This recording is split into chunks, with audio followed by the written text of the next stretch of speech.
Hannah huffed, throwing herself onto the couch while staring at the white ceiling of her apartment. At 30, a successful architect, independent and owner of her apartment in the upscale neighborhood of the city, she had everything she wanted, except peace when it came to her love life. Daughter, just one more guy. He's the son of Kelly, do you remember her? He's a lawyer, has his own office, quite a catch. Her mother's voice, Helena, echoed through the speakerphone of the cell phone. Mum, we've talked about this. Do you remember the last quite a catch you introduced me to? Hannah closed her eyes, recalling the disaster of 2 months ago. Ed, the son of your mother's best friend, owned a medium-sized construction company. Hannah had made an effort to be presentable that night, wearing an elegant black dress and high heels. She arrived at the restaurant punctually, only to find Eduardo checking his watch every 5 minutes and looking at his reflection in the cutlery. Sorry for asking, he said after the first course, but aren't you afraid that architecture might be replaced by artificial intelligence? I mean, it's so manual. The dinner got worse when he spilled wine on his shirt and demanded that the waiter provide him with a miracle solution, blaming the establishment for his own clumsiness. When the bill arrived, Ed forgot his wallet, and this wasn't even the worst. There was also the date with Philip, the son of another friend of her mother's, a doctor who wouldn't stop talking about his material possessions. He spent the entire dinner bragging about his collection of imported watches and his new car. Do you know how much one of these Rolex watches costs? He asked, showing his wrist for the 3rd time. More than many people earn in a year. The climax of the evening was when he suggested that Hannah give up her hobby of designing buildings and consider something more feminine, like interior decorating. She ended the date before dessert. Daughter, I know the others weren't ideal, but this one is different, Helena insisted. Please, just this once. It's my birthday next month. Consider it as an early present. Hannah sighed deeply. Helena knew how to be persuasive, especially when she mentioned her birthday. After 10 more minutes of insistence and a hint of maternal drama, Hannah gave in. All right, Mum, but this is the last one, got it? The last one. Sliding her finger across the screen to end the call, Hannah smiled to herself. She had a plan.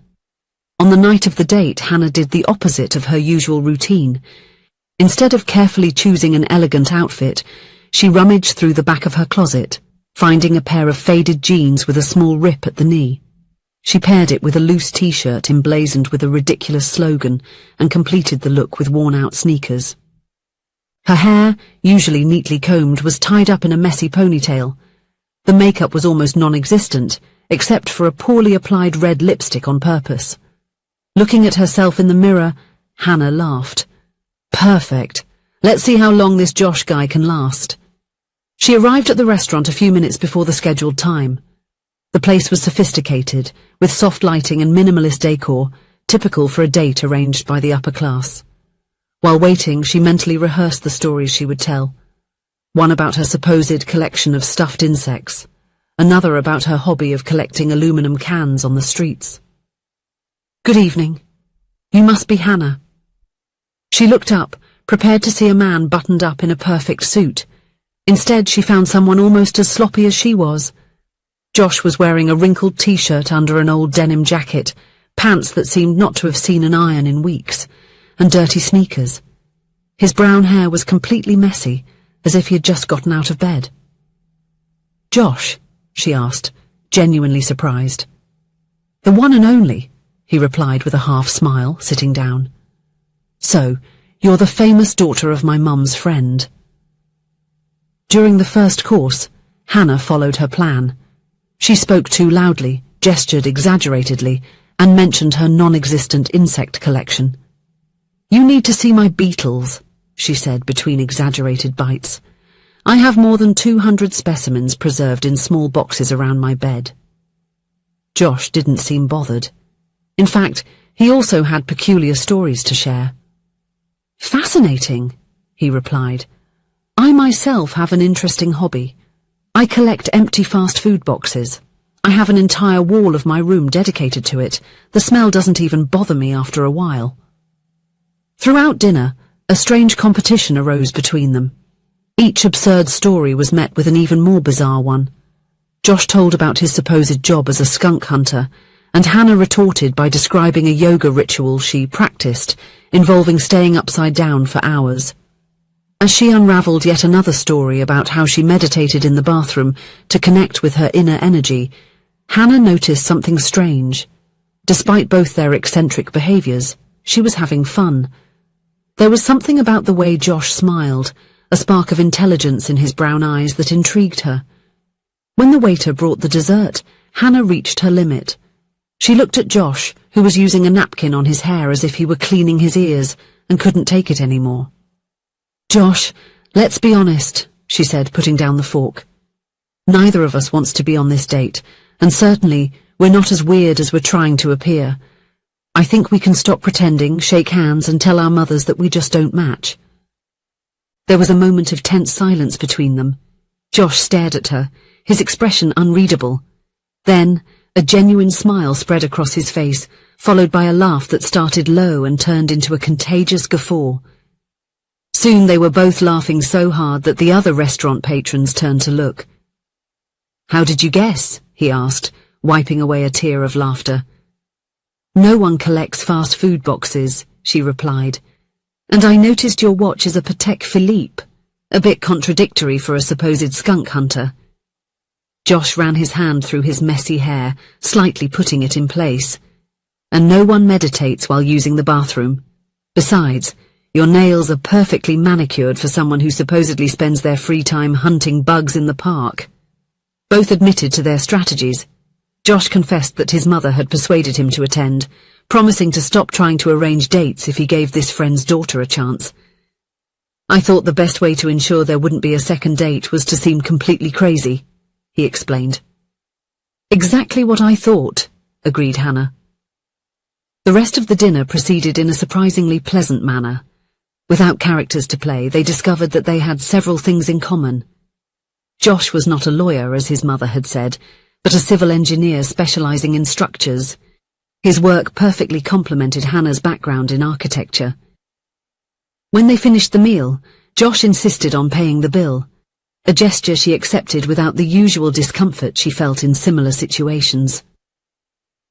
"Well, at least let me walk you home," he offered as they left the restaurant. The night was pleasant, with a gentle breeze and a starry sky. They decided to walk, as Hannah's apartment wasn't far away. During the walk, they talked about their jobs, favorite movies, and travel experiences. Josh talked about a project he was working on to revitalize a historical area of the city, and Hannah shared her dream of one day designing more inclusive public spaces. "Do you know what's the funniest thing?" Josh commented as they approached Hannah's building. "If we had been ourselves from the beginning, maybe this date would have been really good." "Maybe," Hannah agreed, feeling a pang of regret. They stopped in front of the building, a moment of hesitation hanging between them. Finally, they extended their hands at the same time, laughing at the synchronization. "It was a pleasure to meet the real Hannah," Josh said, holding her hand a little longer than necessary. "Likewise, the real Josh." They said goodbye, and Hannah entered the building with an unexpected feeling of lightness. Upon arriving at her apartment, she realized she had completely forgotten to check the messages on her cell phone, something she would usually do compulsively during bad dates to create excuses to leave early. In the days that followed, Hannah found herself thinking about the date more often than she cared to admit. Small details returned to her mind. The way Josh threw his head back when he genuinely laughed, how he listened attentively when she spoke, without interrupting. She almost called him a few times. After all, they had exchanged numbers out of politeness. But she always backed out at the last moment. What would she say? "Hey, remember that horrible date they set up for us? How about we try again, this time without the crazy characters?" Before she could make a decision, the weekend of her mother's birthday arrived. Helena had organized a grand celebration in an elegant banquet hall. The creme de la creme of the local society would be present, and Hannah knew she needed to look impeccable, not due to social pressure, but because she genuinely wanted her mother to have a special day. She chose a navy blue dress that accentuated her eyes, styled her hair in soft waves, and applied discreet yet elegant makeup. When she arrived at the party, she was immediately engulfed in greetings and conversations with the guests, many of whom she had known since childhood. She was helping herself to a glass of champagne when she heard a familiar voice behind her. "There's the girl who collects stuffed insects." Hannah turned around, nearly spilling her drink. Josh was there, visibly different from the untidy man from the restaurant. He was wearing a well-tailored suit that accentuated his broad shoulders, and his hair was styled, revealing facial features she hadn't properly noticed before. Expressive eyes, a defined jawline, and a smile that created small dimples. "What do we have here?"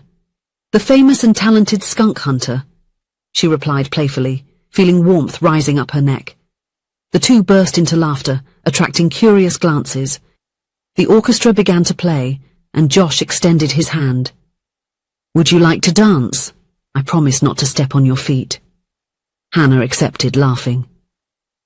On the dance floor, she discovered that Josh moved with surprising grace for someone who had portrayed such an awkward character.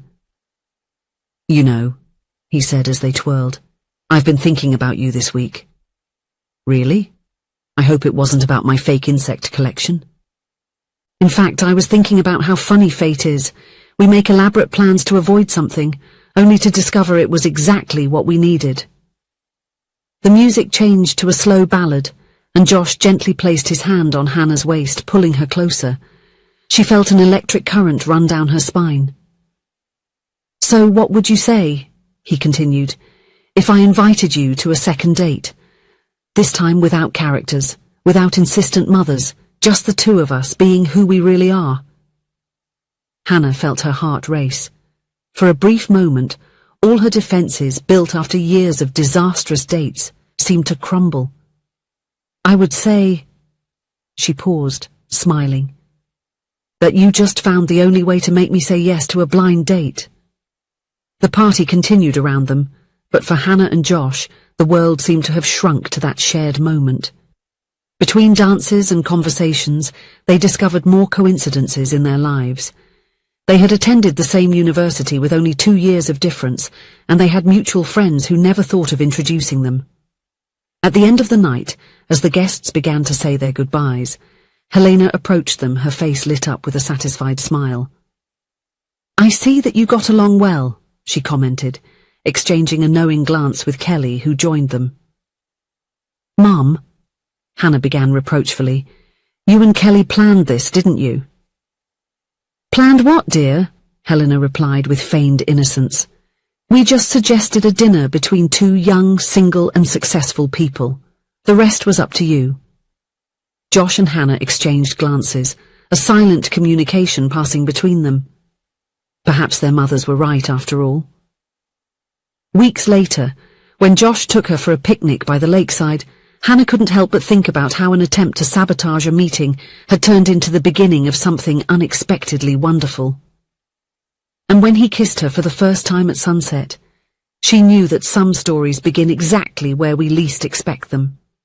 Sometimes, you need to be willing to appear a bit crazy to find someone who accepts us exactly as we are. If you enjoyed the story, please leave a comment with a rating from 1 to 5 to show how much you liked it.